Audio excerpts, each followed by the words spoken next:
I'm Executive Editor Michael Johnson. I'm joined now by Melanie Hartzog. She's the Executive Director of the Children's Defense Fund. Thank you very much for joining me. Thank you for having me. Now tell us a little bit about the Children's Defense Fund before we talk about Raise the Age, which we brought you in here to discuss. Sure, we're a child advocacy organization. We're actually a national organization with state offices in 6 states across the country, and I run the New York office. We're focused on early childhood, juvenile justice, and access to health insurance for children who are poor and vulnerable. Great. And you are also a member of the Governor's Commission on Youth, Public Safety, and Justice, which just issued a report detailing a lot of the things that can be done to essentially make the lives of young adults better. And part of that was this push to raise the age of criminal responsibility, essentially saying that 16 and 17-year-olds would not be tried as adults as they are now in New York and only in one other state in the country. Tell us a little bit about that report and what you guys found.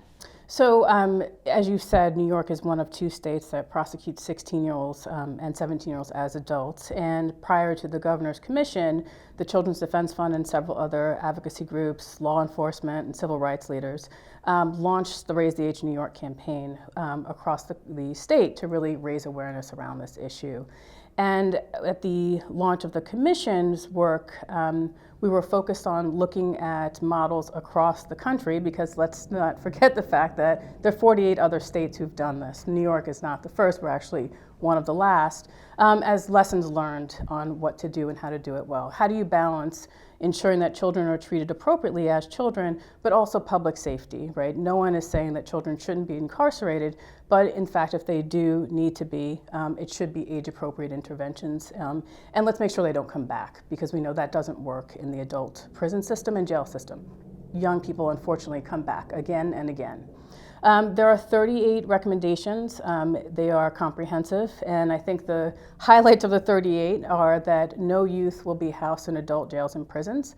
As I said before, youth are not only likely to come back into jails and prisons, but they're likely to recidivate for higher level crimes. So we're actually doing a disservice to public safety in that way. And the other big piece is we will raise the age of automatic prosecution, which is currently up to age 18. We'll also have rehabilitative services for young people to ensure that they don't come back. And there will be collateral consequences, record sealing. And so for a lot of young people who did something really stupid when they were 16, now they have a criminal record that saddles them from getting jobs, access to housing, employment. With this proposal, in certain cases, in instances, they'll have their records conditionally sealed. And so we can also look at breaking the cycle of poverty, because unfortunately we know that for the young people who are arrested and incarcerated as adults, they're largely poor and Black and brown communities.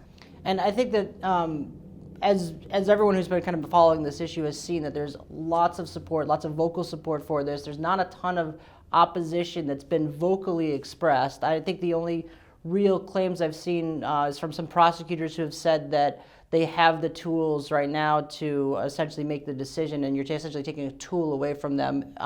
Majority of 16 and 17-year-olds are not actually prosecuted or put into prison. Do you have a response to kind of that claim that you're essentially taking a tool away from prosecutors that is used very seldomly, and you're taking that kind of decision-making ability away from a prosecutor?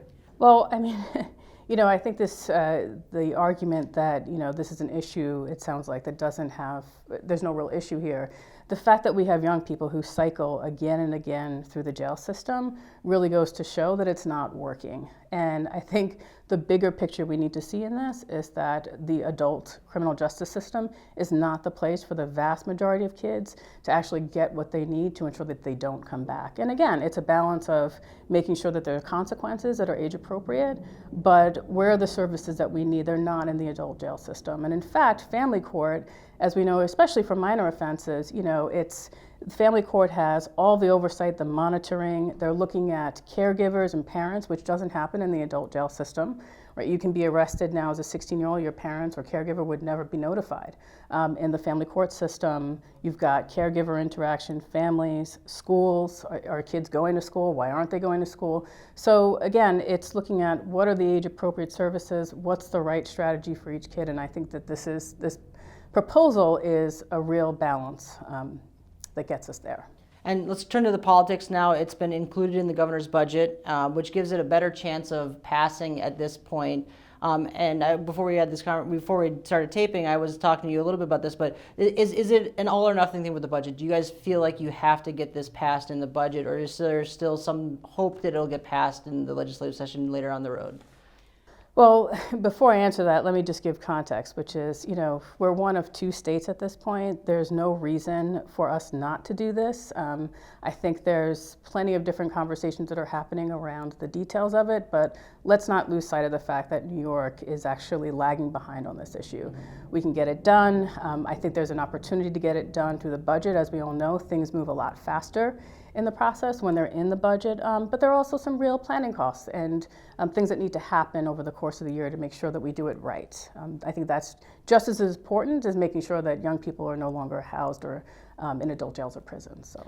And then the Senate Republicans have been the ones who've been opposed to this, though I haven't really seen them vocally out there making the case against it as much as they just have been avoiding discussing the topic or expressing support for it. It reminds me a lot of the debates over gay marriage for a long time was the same thing, as they wouldn't openly, speak out against it, but at the same time that it would never get moved through.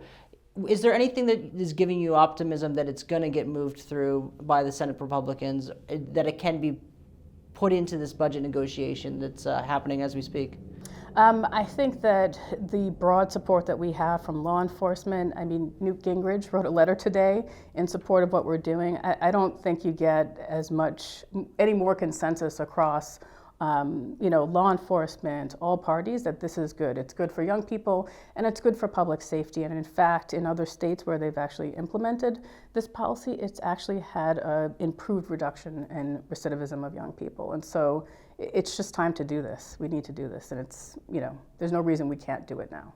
I think for them, though, that there's always this concern that they're going to be labeled as soft on crime, which is obviously a very difficult thing for any Republican lawmaker, because then they have to worry about a primary challenge from the right. So what would you say to, I guess, comfort them if that's their concern, is that I got to run in a couple of years and I'm going to be tabbed with this soft on crime argument? When you've been lobbying them, have you been expressing some kind of specific points to show you're not soft on crime because you do this? Well, again, I point to the fact that every other state that's done this has seen a reduction in crimes committed by this age cohort. So there's evidence across the country that this works, including Texas. And Mark Levin, actually, Right on Crime, came here and met with Senate Republicans to talk about that. And so that's just the bigger context. And I think with the proposal, we have to keep in mind that for those serious crimes, juvenile offenders, murders, rapes, there are very few of those, but they're serious crimes, right? Mm-hmm. And they will continue to be prosecuted as adults.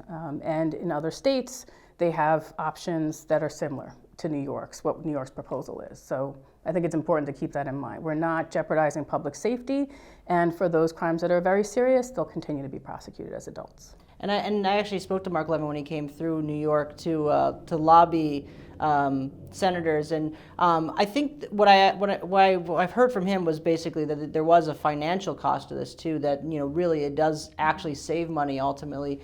Is that a message that you've also been expressing with Senate Republicans, and do you think that's resonating with any of them, even if they're not publicly coming out in support of it, that maybe as you've talked to them, they see this is something that we can get behind as an argument for this? Clearly, I think that if you look at other states, including Connecticut, that came out with cost estimates before they implemented this policy that were extremely high, the actual experience was much lower in terms of their costs. And as part of the commission, we met with states like Connecticut, but we also looked at states like Illinois, right? New York compared to Connecticut, but Illinois is a more comparable state, and the same holds true, that cost estimates come in very high, but once you actually get into implementation, they're low. And then there is the long-term benefits to young people when they're not saddled with criminal records, that they can actually be contributing taxpayers versus tax burdens, meaning we're paying for them in prisons.